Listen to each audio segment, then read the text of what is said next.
నమస్కారం, వార్తలకు స్వాగతం. ముందుగా ముఖ్యాంశాలు. డిప్యూటీ సీఎం బట్టి విక్రమార్క ప్రెస్ మీట్, పలు అంశాలపై వివరణ.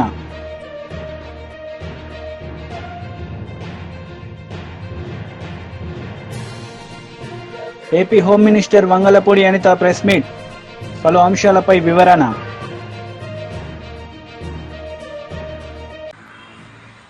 పట్నం నరేందర్ రెడ్డి అరెస్టుపై మాజీ మంత్రి బీఆర్ఎస్ కార్యనిర్వాహక అధ్యక్షుడు కేటీఆర్ మండిపడ్డారు. కుటుంబానికి సమాచారం, నోటీసులు ఇవ్వకుండా ఎలా తీసుకెళ్తారని అధికారులను నిలదీశారు. హైదరాబాద్లోని పార్టీ కార్యాలయంలో ప్రభుత్వ తీరుపై ధ్వజమెత్తారు. ప్రభుత్వ అనాలోచిత నిర్ణయాల వల్ల ప్రజలు ఆగమవుతున్నారని విమర్శించారు.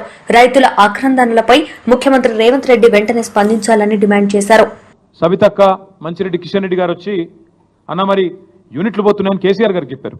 అన్న మరి యూనిట్లు వస్తాయంటున్నారు, రైతులకేమో వాళ్ళ హ్యాపీగా లేరు, పరిహారం విషయంలో కోపంగా ఉన్నారు, ఇంకా పెంచితే బాగుంటుందేమో అంటే కేసీఆర్ గారు నిర్ణయం తీసుకొని 1 ఎకరా భూమి పోతే వాళ్ళకి వెంటనే అక్కడ ప్లాటెడ్ ఏరియా, డెవలప్డ్ ఏరియా, ఒక హౌస్ సైట్ ఇవ్వండి, 1 ఎకరం పోతే 1 గుంటెడు జాగా వెంటనే మంచి డెవలప్డ్ లేఅవుట్లో ఇవ్వండి అంటే అక్క దగ్గరుండి మంత్రిగా అన్నాడు. లేఅవుట్లు కూడా మేమే వేసినాం, 500 ఎకరాల్లో లేఅవుట్లు వేసినాం, కొంతమందికి పట్టాలు ఇచ్చాం. ఇవన్నీ కూడా చేసింది మా ప్రభుత్వం. చేసిన తర్వాత ఈ తుగ్లక్ ముఖ్యమంత్రి వచ్చి ఫార్మా విలేజ్ అన్నాడు. ఎందుకు చెప్తున్నా ఇదంతా నేపథ్యం మీకంటే, నిన్న కొడంగల్లో జరిగింది అదేదో కుట్రతోనో అదేదో కువారంతోనో ఇంకో దాంతోనో జరిగింది కాదు. ఈ ముఖ్యమంత్రి యొక్క అనాలోచిత మూర్ఖ తుగ్లక్ విధానాల వల్లనే ఇవాళ ఒక్క కొడంగల్లో కాదు, మొన్న సంగారెడ్డి జిల్లా న్యాల్కల్ అక్కడ కూడా గొడవ జరిగింది. అక్కడ కూడా రైతులు మా భూములు ఇవ్వమని చెప్పి రోడ్డు ఎక్కినారు. కొడంగల్లో ఈరోజు కాదండి, దయచేసి నేను మీడియా మిత్రులను కోరుతా ఉన్న, ప్రజలకు కూడా వాస్తవాలు చెప్పండి.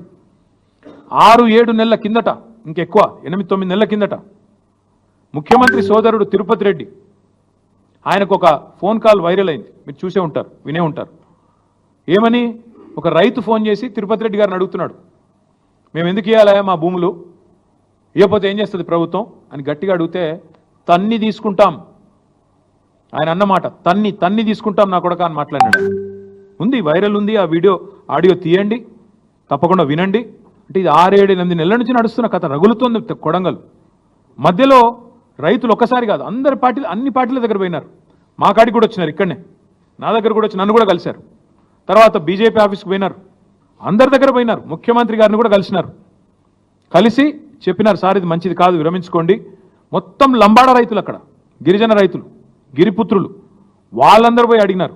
అడిగితే పట్టించుకోకుండా ఏకపక్షంగా మేమేదో రారాజులం, చక్రవర్తులం, కొడంగల్ ఏదో మా సామ్రాజ్యం, మేము ఏదనుకుంటే అది జరగాల అనే పద్ధతుల్లో ఇవాళ మీరు తీసుకున్న అనాలోచిత పిచ్చి నిర్ణయం వల్లనే కొడంగల్ రగులుతున్నది. రోమ్ నగరం తగలబడుతుంటే నీరో చక్రవర్తి ఫిడేలు వాయించిండంట, ఈయన కథ కూడా అట్లే ఉంది. ఇవాళ కొడంగల్లో అగ్గంటుకుంటే, కొడంగల్లో ఇవాళ 16 మంది రైతులు జైలుకు పోతే, కొడంగల్ ఎమ్మెల్యే, ఎన్నో ఆశలతో ప్రజలు గెలిపించిన ఎమ్మెల్యే, ముఖ్యమంత్రి అయి మమ్మల్ని ఉద్ధరిస్తారనుకుని గెలిపించిన ఎమ్మెల్యే ఎక్కడున్నాడండి? నాకు అర్థం కాదు. మహారాష్ట్రలో ఢిల్లీ పెద్దలకు మూటలు మోస్తూ వాళ్ళకి ఇవాళ తాబేదారుగా ఇవాళ అక్కడ తిరుగుతూ ఉన్నాడు. నేను అడుగుతా ఉన్నా రేవంత్ రెడ్డిని, సొంత నియోజకవర్గంలో రైతులు ఆందోళన చేస్తుంటే, రైతులు అక్రమ అరెస్టులై జైలుకు పోతుంటే, మా నాయకుడు పట్నం నరేందర్ రెడ్డిని ఇవాళ ఒక టెర్రరిస్ట్ని ఇడ్చుకపోయినట్టు నేను తెలియక అడుగుతా ఉన్నా. కనీసం వాళ్ళ భార్యకు కాకినాడ పోర్టు నుంచి రేషన్ బియ్యం అక్రమ సరఫరాలో అక్కడి మాజీ ప్రతినిధి ప్రమేయంపై కొన్ని ఆధారాలు దొరికాయని పౌర సరఫరాల శాఖ మంత్రి నాదెండ్ల మనోహర్ వెల్లడించారు. కూటమి ప్రభుత్వం అధికారంలోకి వచ్చాక 60,000 టన్నుల అక్రమ రేషన్ బియ్యాన్ని స్వాధీనం చేసుకున్నామని ఆయన శాసన మండలిలో తెలిపారు. సంవత్సరాల్లో ఊహించని విధంగా రాజకీయ నాయకులు సపోర్ట్ చేశారు, అధికార యంత్రాంగం కూడా దీంట్లో పాల్పడింది. ఆ విధంగా వీళ్ళకి అందుబాటులో ఉన్న ఈ వ్యవస్థను ఉపయోగించుకుని వాళ్ళ స్వార్థాల కోసం కాకినాడ నుంచి ప్రత్యేకంగా ఆఫ్రికా వంటి దేశాలకి వీళ్ళు తరలించి తీసుకెళ్లారు. అధ్యక్ష, మన ప్రభుత్వం వచ్చినాక, కూటమి ప్రభుత్వం వచ్చినాక ఇప్పటి వరకు 1010 కేసులు బుక్ చేసాం. అధ్యక్ష, 1010 కేసెస్ 6A కింద 60,051 మెట్రిక్ టన్నులు మన ఆంధ్రప్రదేశ్లో స్వాధీనం చేసుకున్నాం. అధ్యక్ష, కాకినాడ విషయానికి వస్తే ప్రత్యేకంగా అక్కడ జరిగిన దాడులు 28 జూన్ 29 జూన్న మా పౌర సరఫరాల శాఖ నుంచి మా ఎండి గారు, నేను, కలెక్టర్ గారు, జాయింట్ కలెక్టర్ గారు, ఇతర అధికారులు కలిసి 13 మిల్లుల పైన దాడి చేశాం అధ్యక్ష. 13 మిల్లుల్లో కూడా అక్కడ ఖచ్చితంగా ఆధారాలతో సహా మాకు పేద ప్రజలకు అందించాల్సిన ఈ పీడిఎస్ రైస్ అక్కడ నిల్వలు కనబడ్డాయి అధ్యక్ష. ఇందాక నేను సమాచారం అందించినట్టు 51,427 మెట్రిక్ టన్నులు మనం సీజ్ చేశాం అధ్యక్ష ఆ 2 రోజుల్లో. అందులో 26,488 మెట్రిక్ టన్నులు పీడిఎస్ రైస్గా నిర్ధారించడం జరిగింది.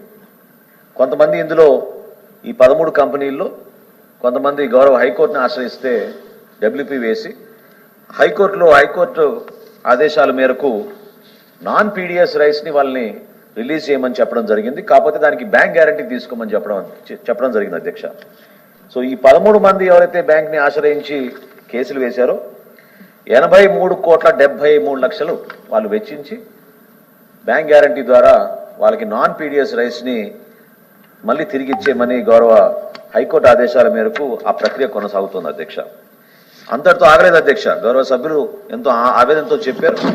ఆందోళన చెందాల్సిన అవసరం లేదు. అనురాధగా చెప్పినట్టు ముందుగా వీళ్ళపైన క్రిమినల్ కేసెస్ కూడా నమోదు చేశాం అధ్యక్ష. 6A చట్టమే కాకుండా క్రిమినల్ కేసెస్ నమోదు చేసి ఎసెన్షియల్ కమోడిటీస్ యాక్ట్ సెక్షన్ 7(1) కింద కేసులు నమోదు చేశాం. అదేవిధంగా భారతీయ న్యాయ సమితి సెక్షన్ 318 కింద కూడా మేము క్రిమినల్ కేసెస్ వీళ్ళపైన నమోదు చేయడం జరిగింది అధ్యక్ష. ఇన్వెస్టిగేషన్ జరుగుతోంది. ఇప్పటి వరకు సమాచారం ఇంకా అందలేదనే విషయాన్ని ఎందుకు ప్రస్తావించానంటే గతంలో అక్కడ ఉన్న ప్రజాప్రతినిధుల ప్రమేయం ఉందనే సమాచారం ఖచ్చితంగా కొంతవరకు ఆధారాలు దొరికినాయి అధ్యక్ష. ఇన్వెస్టిగేషన్ లో తప్పకుండా మిగతా ఆధారాలు కూడా దొరికి. కూటమి సర్కార్ మభ్యపెట్టే బడ్జెట్ ప్రవేశపెట్టిందని 8 నెలల పాటు బడ్జెట్ పెట్టకుండా ఎందుకు సాగదీశారంటూ వైఎస్ఆర్సీపీ అధ్యక్షులు మాజీ సీఎం వైఎస్ జగన్మోహన్ రెడ్డి నిలదీశారు. బడ్జెట్ పత్రాలే బాబు డ్రామా అరెస్ట్ అని తేల్చాలని, బడ్జెట్ చూస్తే బాబు ఆర్గనైజ్డ్ క్రైమ్ తెలుస్తుందన్నారు. పరిమితికి మించి వైఎస్ఆర్ కాంగ్రెస్ పార్టీ అప్పులు చేసిందని, రాష్ట్రాన్ని శ్రీలంక చేశామని, ఇలా రకరకాల సందర్భాలలో ప్రజలను మభ్యపెట్టే కార్యక్రమం చంద్రబాబు నాయుడు గారు, ఆయన కూటమి, ఆయనకు తోడు ఆయన ఎల్లో మీడియా, వీళ్ళంతా కూడా రకరకాల ప్రచారాలు పెడుతూ వచ్చారు. ఇవాళ సాక్షాత్తు చంద్రబాబు నాయుడు గారు తాను ప్రవేశపెట్టిన బడ్జెట్ పత్రాలే చంద్రబాబు నాయుడు గారి డ్రామా ఆర్టిస్టు అని చెప్పి చెబుతూ అవే సాక్ష్యాలుగా నిలబడ్డాయి.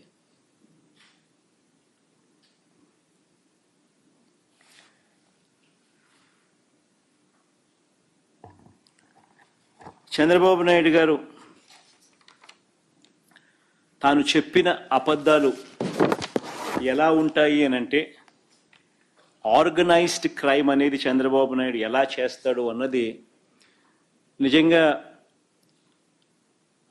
ఈ బడ్జెట్ అనేది చూస్తే, తాను ప్రవేశపెట్టిన తీరు చూస్తే ఎవరికైనా కూడా సామాన్యునికి అర్థమవుతుంది.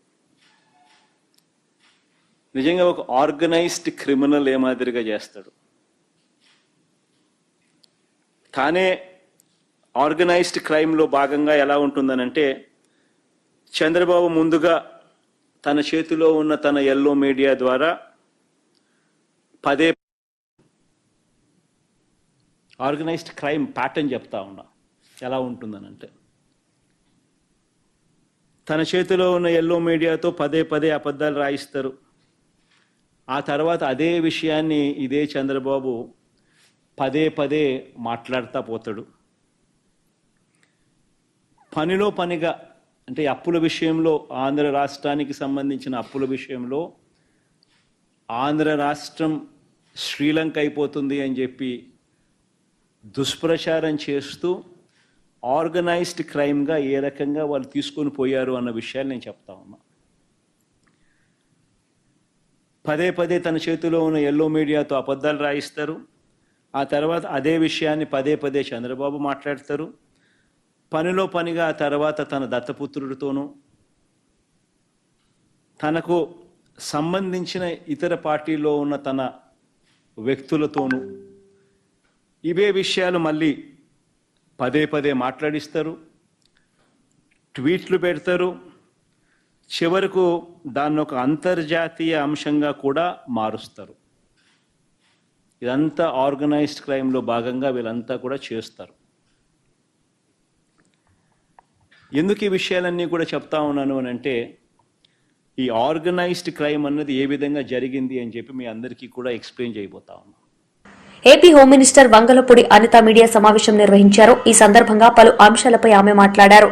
పెడితే ఈ మధ్య కాలంలో ఏదైనా మాట్లాడితే ఇవన్నీ చేసిన వాళ్ళు వీళ్ళు, అంటే సమేక్స్ వీళ్ళందరూ ఆడెవడు ఈ మధ్య మళ్ళా ఇంటూరి రవికిరణ్ వాడు పెట్టిన పోస్టులు చూస్తే నిజంగా సభ్య సమాజంలో ఇలాంటి ఇడియట్స్ ఉండడానికి అవసరమా అనిపించేటట్టుగా ఉంటాయి.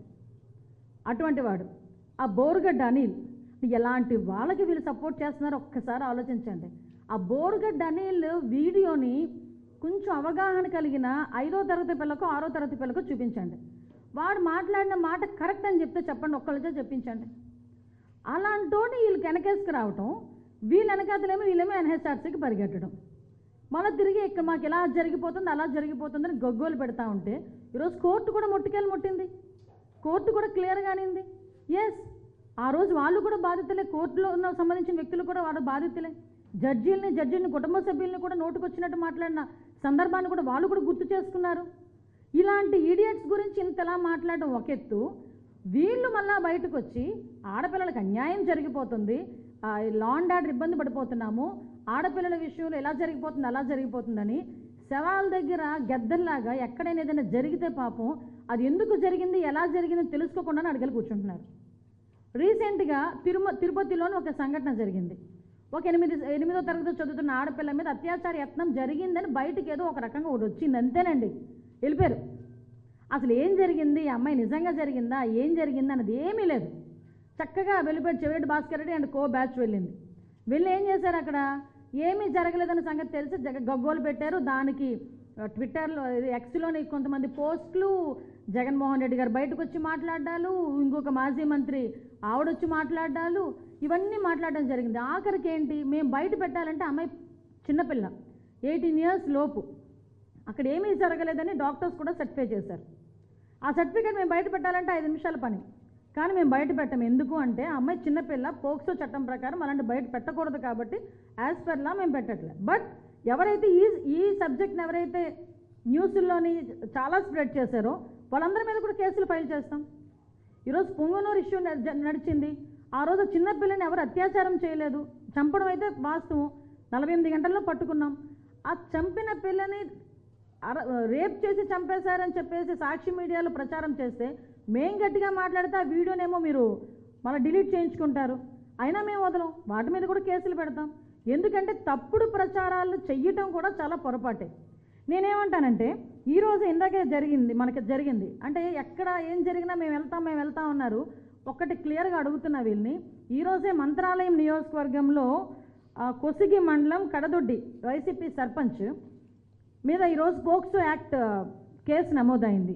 ప్లస్ వైసీపీ నేతలు ఈరోజు వెళ్తాడా జగన్మోహన్ రెడ్డి ఆ అమ్మాయిని పరామర్శించడానికి? పరామర్శించడానికి దమ్ముందా? ఒక 8వ తరగతి చదువుతున్న ఆడబిడ్డ వాళ్ళ తండ్రి లేని సమయంలో వెళ్ళి అమ్మాయి మీద అత్యాచార యత్నం చేయబోతుంటే అమ్మాయి అరిచిన అరుపులకి చుట్టుపక్కల వాళ్ళు వచ్చి కూర్చొని పెడితే ఎస్ఏఏపీ చైర్మన్ అనిమిని రవినాయుడు మీడియా సమావేశం నిర్వహించారు. ఈ సందర్భంగా ఆయన మాట్లాడుతూ యువత అభివృద్ధికి బాటలు వేస్తుందని కూటమి ప్రభుత్వమని తెలిపారు. పోలీస్, డిఎస్సీ ఉద్యోగాలపై ఆయన మాట్లాడారు. పరిశ్రమలన్నీ వెనక్కి వెళ్ళిపోయాయి. ఈరోజు చంద్రబాబు నాయుడు గారు ముఖ్యమంత్రి అయిన తర్వాత ఆ పరిశ్రమలన్నీ మళ్ళీ రాష్ట్రానికి రావడానికి మొదలుపెట్టాయి. ఒక్కరోజు అమెరికా పర్యటనకి వెళ్ళిన లోకేష్ గారు ఏం చేస్తారని చెప్పి మేము చూసినప్పుడు దిగ్విజయ యాత్రలాగా ఆ 10 రోజులు ప్రతిరోజు చూస్తే ప్రపంచంలో నెంబర్ 1 కంపెనీలన్నీ ఏవైతే ఉన్నాయో అసలు ఆ కంపెనీలు దగ్గరికి ఒక ఐటీ శాఖ మంత్రి వెళ్ళగలుగుతారా అనే పరిస్థితిలో మేము ఆలోచిస్తున్న యువత ప్రతి కంపెనీకి వెళ్ళి మన యొక్క భవిష్యత్తు కోసం యువత బంగారు బాట, వాళ్ళ జీవితాలు బంగారు బాట వైపు మళ్ళించాలనే ఉద్దేశంతో ఆయన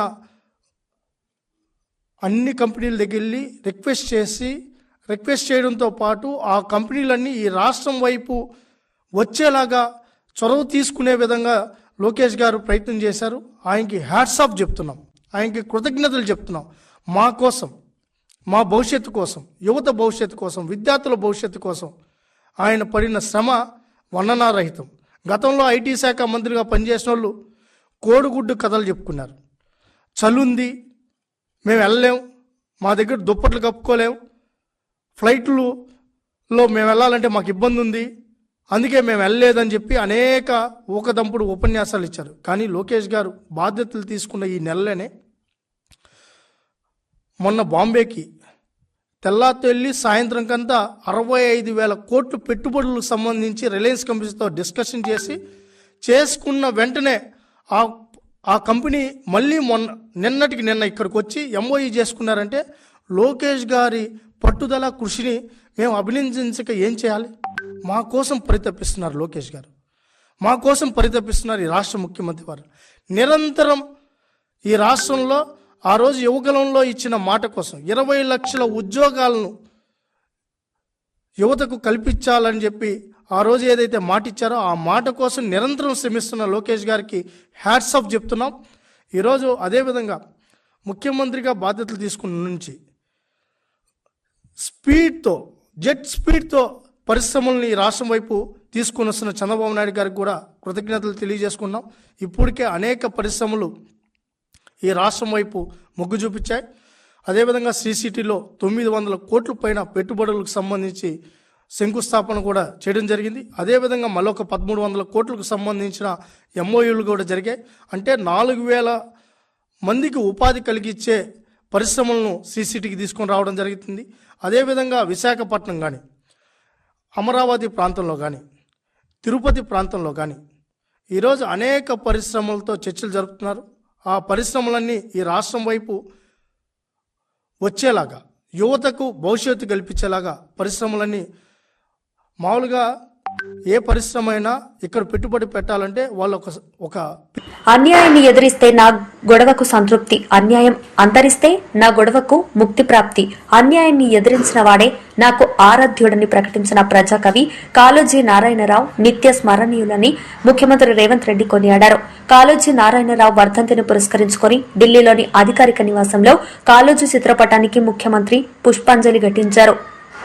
Telangana deputy CM Bhatti Vikramarka media సమావేశం నిర్వహించారు. ఈ సందర్భంగా పలు అంశాలపై ఆయన మాట్లాడారు. అవకాశం కలిగి రాష్ట్ర అభివృద్ధికి దోహదపడుతుంది. ఈ రాష్ట్రంలో వ్యవసాయ రంగంతో పాటు పారిశ్రామిక అభివృద్ధిని కూడా చేసుకుంటే తప్ప మనం ప్రపంచంతో పోటీ పడలేం. అలాగే కోరి కొట్లాడి తెచ్చుకున్నది కూడా ఈ రాష్ట్రంలో ఉన్నటువంటి యువతీ యువకులకి ఉద్యోగ అవకాశాలు పెద్ద ఎత్తున కల్పించుకోవటం కోసం. ఇటు ప్రభుత్వంలో ఉన్నటువంటి ఉద్యోగ అవకాశాలని నిరుద్యోగ యువతీ యువకులకి అందిస్తూనే ప్రైవేటు పరంగా కూడా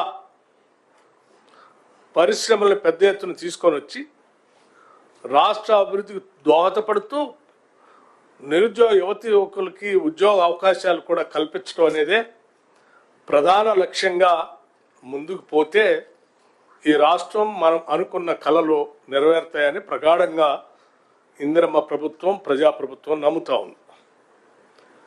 దాంట్లో భాగంగానే మీ అందరికీ తెలిసిందే, హైదరాబాద్ పరిసర ప్రాంతాల్లోనే కాకుండా వివిధ రూరల్ ఏరియాస్లో కూడా అభివృద్ధిని విస్తరింప చేయాలనేటువంటి ఆలోచనతోనే కొడంగల్ శాసనసభ నియోజకవర్గంలో ఉన్నటువంటి వికారాబాద్ జిల్లాలో మన లగచర్ల గ్రామం దగ్గర జరిగినటువంటి సంఘటన, లేకపోతే ఆ పరిసర ప్రాంతాల్లో రాష్ట్ర ప్రభుత్వం చేపట్టాలనుకునేటువంటి పారిశ్రామిక అభివృద్ధి గురించి కూడా మీ అందరికీ తెలిసినటువంటి అంశమే. ఈ ప్రభుత్వం ఏర్పడిన దగ్గర నుంచి రాష్ట్ర ముఖ్యమంత్రిగా ఉన్నటువంటి రేవంత్ రెడ్డి గారు బాగా వెనుకబడి ఉన్నటువంటి కొడంగల్ శాసనసభ నియోజకవర్గంలో కూడా పారిశ్రామిక అభివృద్ధి కోసం ఇండస్ట్రియల్ పార్క్స్ని ఏర్పాటు చేసి తద్వారా పరిసర ప్రాంతాల్లో కూడా ఉపాధి ఉద్యోగ అవకాశాలతో పాటు రాష్ట్ర అభివృద్ధి కోసం ఒక డీటెయిల్డ్ ప్రోగ్రాంతో ముందుకు పోతా ఉన్నారు. ఈ పోయే క్రమంలో సరే పారిశ్రామికీకరణ, ఇండస్ట్రియల్ పార్క్స్ అంటే తప్పనిసరిగా భూసేకరణ జరగాల్సిందే. సరే, భూసేకరణ జరిగిన క్రమంలో భూమి కోల్పోయేటువంటి రైతాంగ సోదరులకి ఉన్నటువంటి బాధ కూడా మనందరికి తెలిసిందే. అందులో మరీ ముఖ్యంగా నిరుపేదలు, బలహీన వర్గాలు, దళితులు, గిరిజనులు ఉంటే ఇంకా బాధగా ఉంటుంది. భూమే వాళ్ళకు ఉండదు, ఆ ఉన్నటువంటి భూమి కూడా కోల్పోతున్నప్పుడు తప్పనిసరిగా బాధ ఉంటుంది. ఆ బాధని సంపూర్ణంగా ఇందిరమ్మ ప్రభుత్వం అర్థం చేసుకుంటుంది. అయితే ఈ చేసే క్రమంలో భూమి కోల్పోతున్నటువంటి వారికి ఒక మంచి R&R ప్యాకేజ్ ఇచ్చి ఈ ప్రభుత్వం ద్వారా కావలసిన సహాయ చర్యలన్నీ తీసుకోవాలని చెప్పి రాష్ట్ర ప్రభుత్వం స్పష్టంగా ఆదేశాలు ఇవ్వటం కూడా జరిగింది. భూమి కోల్పోతున్నటువంటి వాళ్ళకి మెరుగైనటువంటి ప్యాకేజ్ ఇవ్వటమే కాకుండా అక్కడ వచ్చేటువంటి పరిశ్రమలో వాళ్ళకు ఉద్యోగ అవకాశాలు కూడా వచ్చేటట్టుగా చేసే ఏర్పాట్లు కూడా చేయటం జరిగింది. అప్పటి వరకు కూడా ఖాళీగా ఉండకుండా ఆయా కుటుంబాలకు సంబంధించిన నిరుద్యోగ యువకులు ఎవరైనా ఉంటే వాళ్ళందరికీ ప్రత్యేకంగా తర్ఫీదు ఇచ్చి బీజేపీ ఓబీసీ మోర్చా రాష్ట్ర అధ్యక్షుడు G Anand Goud press meet నిర్వహించారు. ఈ సందర్భంగా మంత్రి పొన్నం ప్రభాకర్ చేసిన వ్యాఖ్యలపై ఆయన స్పందించారు. మంత్రిపై విమర్శలు చేశారు. బీజేపీని దానికి ఎట్లా ముడిగడతారో నాకు చెప్పండి. లక్ష్మణ్ గారు బీసీ ఉండి మాట్లాడు, బీసీకి వ్యతిరేకంగా లక్ష్మణ్ అన్న బీసీ ఓబీసీ మోర్చా రాష్ట్ర అధ్యక్షుడు అయిన తర్వాత బీసీ కమిషన్కు చట్టబద్ధత తెచ్చింది నరేంద్ర మోడీ గారు. ఉన్నత విద్యలో 27% తీసుకొచ్చింది నరేంద్ర మోడీ ప్రభుత్వం.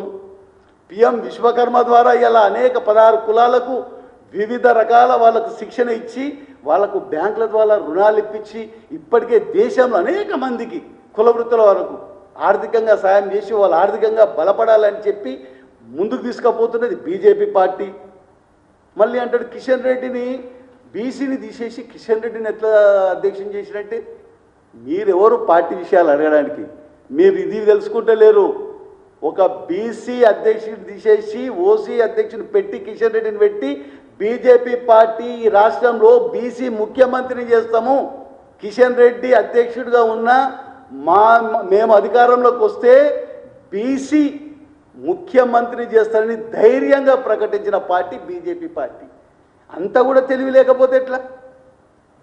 మేము బీసీ తీసేసి కిషన్ రెడ్డి గారిని పెట్టి మా ముఖ్యమంత్రి ఎవరో చెప్పకుండా ఉంటే నువ్వు ఈ ఆరోపణ చేయాలి.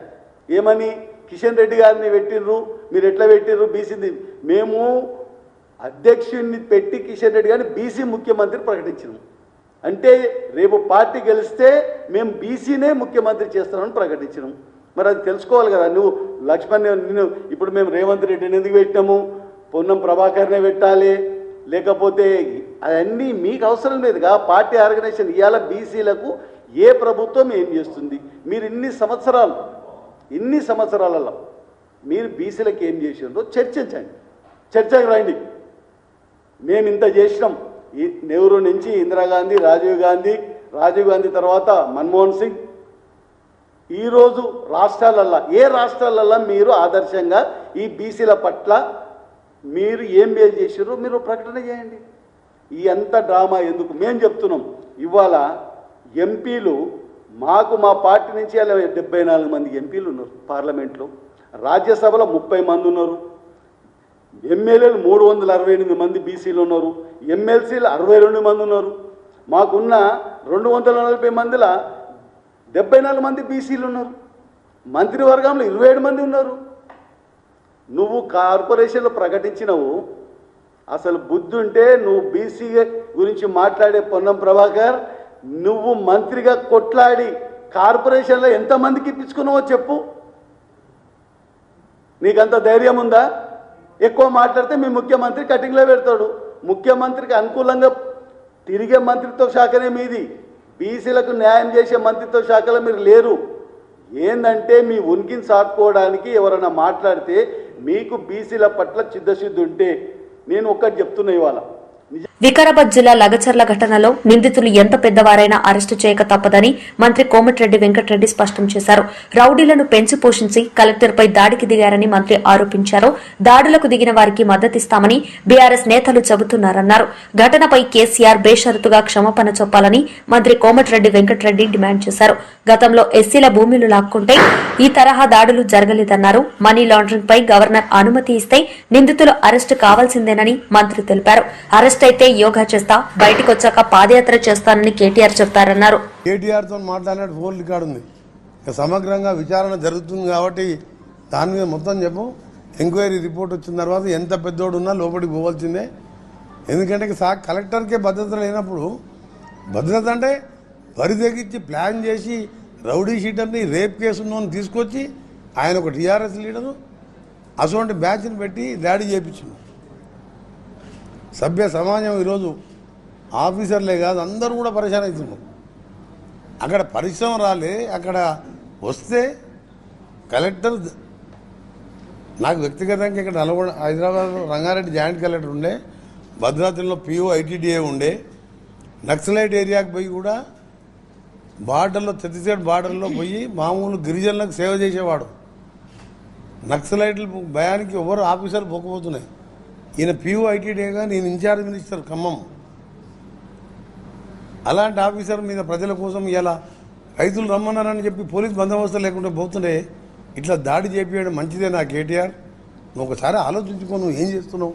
ఫ్రస్ట్రేషన్లో F1 రేస్లో ఆర్బీఐ అనుమతి లేకుండా 54 కోట్లు నువ్వు లండన్కి చెల్లించి లండన్లో bogus event manager F1 bogus event manager చెల్లించి అందులో అరవింద్ కుమార్ గారు మా అప్పటి మున్సిపల్ మినిస్టర్ ఆదేశం మేరకే నేను పే చేసిన.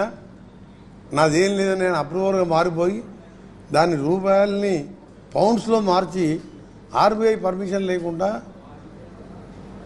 ఫారిన్ ఎక్స్చేంజ్ పర్మిషన్ లేకుండా అక్కడికి ట్రాన్స్ఫర్ చేసిండ్రు. అది చాలా పెద్ద కేసు. అది గవర్నర్ 15 రోజుల కింద రాసిండ్రు ఏసీబీ వాళ్ళు. రేపు మాప గవర్నర్ పర్మిషన్ ఇస్తే అందులో ఉన్న అరవింద్ కుమార్ కానీ దానికి ఇన్స్ట్రక్షన్ ఇచ్చిన వాళ్ళందరూ కేటీఆర్ అయినా ఎవరైనా అందరూ అరెస్ట్ కావాల్సిందే. అది కేటీఆరే చెప్పిండు. వార్తలు ముగించే ముందు ముఖ్యాంశాలు మరోసారి. డిప్యూటీ సీఎం బట్టి విక్రమార్క ప్రెస్ మీట్, పలు అంశాలపై వివరణ.